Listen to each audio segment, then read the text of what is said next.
उद्धरेदात्मनात्मानं नात्मानम् अवसादयेत् आत्मैव ह्यात्मनो बन्धुर् आत्मैव रिपुरात्मनः।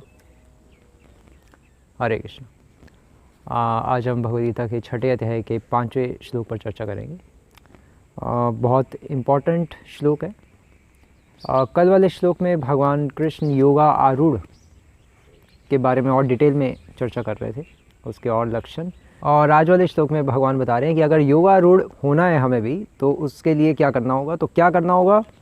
उद्धरेद आत्मना आत्मानम, कि हमें उद्धार करना होगा। किसका उद्धार करना होगा? आत्मना आत्मानम, हमें अपने मन की सहायता से अपना उद्धार करना होगा। आत्मानम, आत्मानम कौन है? हम ही तो हैं, वो बद्ध जीव। तो बद्ध जीव का उद्धार करना है, अर्थात हमें अपने आप का उद्धार करना है। कैसे करना है? मन के द्वारा। नात्मानम अवसादयेत्, प्रत्येक साधक को चाहिए कि वो अपने आप को मन की सहायता से सदैव ऊपर उठाने का प्रयास करे और अपने आप को कभी भी नीचे ना गिरने दे। न अवसादयेत्, अगर वो अपने आप को नीचे गिरने देगा तो फिर योग का तो कोई प्रश्न ही नहीं उठता। चाहे जितनी भी योग पद्धतियाँ हैं, ज्ञान, ध्यान, भक्ति योग, कोई भी चाहे योग पद्धति हो, मन तो कंट्रोल में करना ही पड़ेगा। अगर मन कंट्रोल में नहीं कर रहे तो किसी भी योग में आगे नहीं बढ़ेंगे। हमारी जो नाव की, जो भक्ति रूपी नाव की जो खूंटी है, वो बंधी रहेगी। फिर चाहे जितना मर्जी चप्पू चलाते रहो या चैंटिंग करते रहो, हरे कृष्णा, आगे नहीं बढ़ने वाले। मन कंट्रोल करना बहुत ज़रूरी है। इसलिए कहते हैं कि एक टाइम पर एक ही सेवा होनी चाहिए। जब हम जप करते हैं तो उस टाइम केवल भगवान के नाम पर ही फोकस करना चाहिए। अगर जप करते वक्त भी अगर हम मन भगाते रहेंगे तो फिर कभी भी जप का फल नहीं मिलेगा। जप का फल क्या है? कृष्ण प्रेम। और फिर भगवान कह रहे हैं कि आत्मैव ह्यात्मनो बंधुर, कहने का अर्थ ये है कि आत्मा जो है, आत्मा ही आत्मनो बंधुर, वो ही हमारा बंधु है, फ्रेंड है मन। इस कंडीशन सोल का, हम सब जो कंडीशन बद्ध जीव है, हमारा फ्रेंड है मन। और आत्मैव रिपुरात्मनः, और वही मन हमारा दुश्मन भी है। जो मन को हम ट्रेनिंग दे देंगे भक्ति करने की, तो फिर वो हमें भक्ति करने में हेल्प करेगा कि चल मंदिर चल, आज मंगला आरती अटेंड करनी है। और जिस मन को हम ट्रेनिंग नहीं देंगे वो हमें नीचे खींचेगा। यार सिनेमा हॉल एक दिन तो ले चल, वो ऐसे माइंड में थॉट्स देगा। एक दिन तो पिक्चर दिखा दे, एक दिन तो बाहर का खा लूँ, बस ये माइंड में थॉट्स देता रहेगा। मतलब मन हमें हमेशा घुमा के रखेगा अगर हम उसको ट्रेनिंग नहीं देंगे। जिस तरह से अगर हम अपने बच्चे को ट्रेनिंग दे दें कि भैया पढ़ना लिखना है अच्छी तरह से और बड़े होकर बड़ा अफसर बनना है, संसारिक लोग जैसे करते हैं, तो बच्चे की उसी तरह से ट्रेनिंग हो जाती है। वो अपना पढ़ता रहता है, ज़्यादा टीवी में शौक़ नहीं रखता। लेकिन अगर उसकी ट्रेनिंग ना दें कि तुझे पढ़ाई में अपना ज़्यादा झुकाव रखना है, ऐसी अगर ट्रेनिंग ना करें तो फिर वो चंचल हो जाता बच्चा, और फिर वो खुद भी घूमता है लफंडरों की तरह अपने आवारा दोस्तों के साथ, और फिर अपने पेरेंट्स को भी घुमाता है। पेरेंट्स ढूंढने उसको जाते रहते हैं, कहाँ गया, फ़ोन करते रहते हैं, कहाँ हो भैया आ जाओ। तो मन इसी तरह से, मन को अगर हमने कंट्रोल नहीं किया तो मन खुद भी भागेगा, हमें भी भगाएगा अपने पीछे।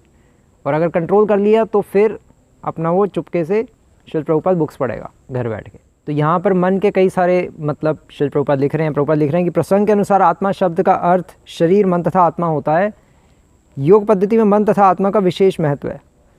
प्रसंग के अनुसार कहने का अर्थ ये है कि परिस्थिति अनुसार अलग अलग जगहों में, श्लोकों में आत्मा के अलग अलग अर्थ होते हैं। यहाँ पर आत्मा का अर्थ क्या है? आत्मा का अर्थ मन भी है और आत्मा का अर्थ आत्मा भी है, बद्ध आत्मा, बद्ध जीवात्मा खासकर। तो ये यहाँ पर इसका अर्थ है जो श्रील प्रभुपाद हमें एक्सप्लेन कर रहे हैं। इसलिए भक्तिवेदांत सरस्वती ठाकुर भी कहते थे कि रात को सोने से पहले अपने मन को 100 जूते मारो और सुबह उठकर अपने मन को 100 झाड़ू मारो। और भक्तिवेदांत सरस्वती ठाकुर ये भी कहते थे कि आप वैष्णव हैं, अगर उनसे कोई पूछता था तो कहते थे नहीं, मैं तो आत्मा से तो वैष्णव हूँ मैं, लेकिन अभी मैं मन से परेशान हूँ। कहने का अर्थ यह है कि कॉन्स्टिट्यूशनली, स्वरूपतः तो हम सब वैष्णव ही हैं, लेकिन डिस्पोजिशनली अर्थात बद्धता के कारण अभी हम वैष्णव नहीं हैं, क्योंकि अभी हम अपने मन के दास हैं। अभी हम गोस्वामी नहीं हैं, अभी गोदास हैं।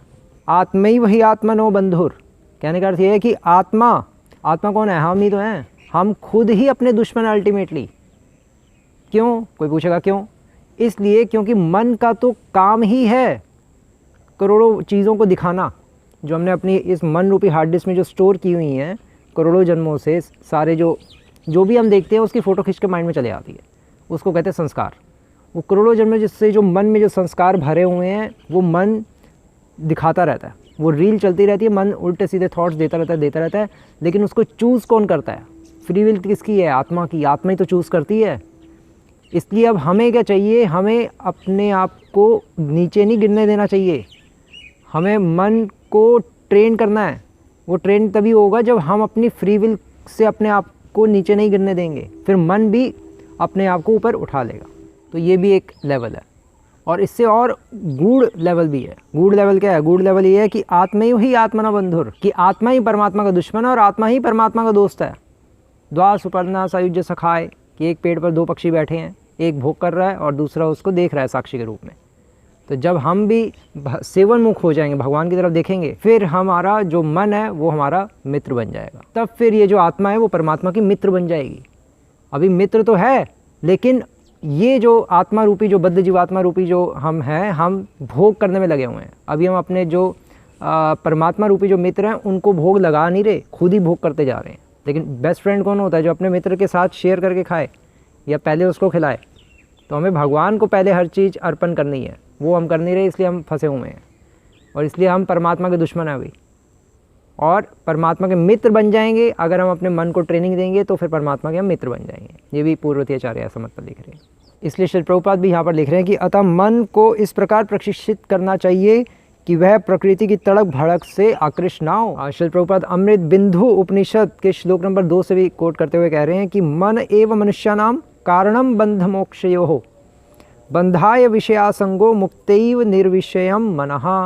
कहने का अर्थ यह है कि मन ही मनुष्य के बंधन का और मोक्ष का कारण है। इंद्रिय विषयों में लीन मन बंधन का कारण है और इंद्रिय विषयों से विरक्त मन मोक्ष का कारण है।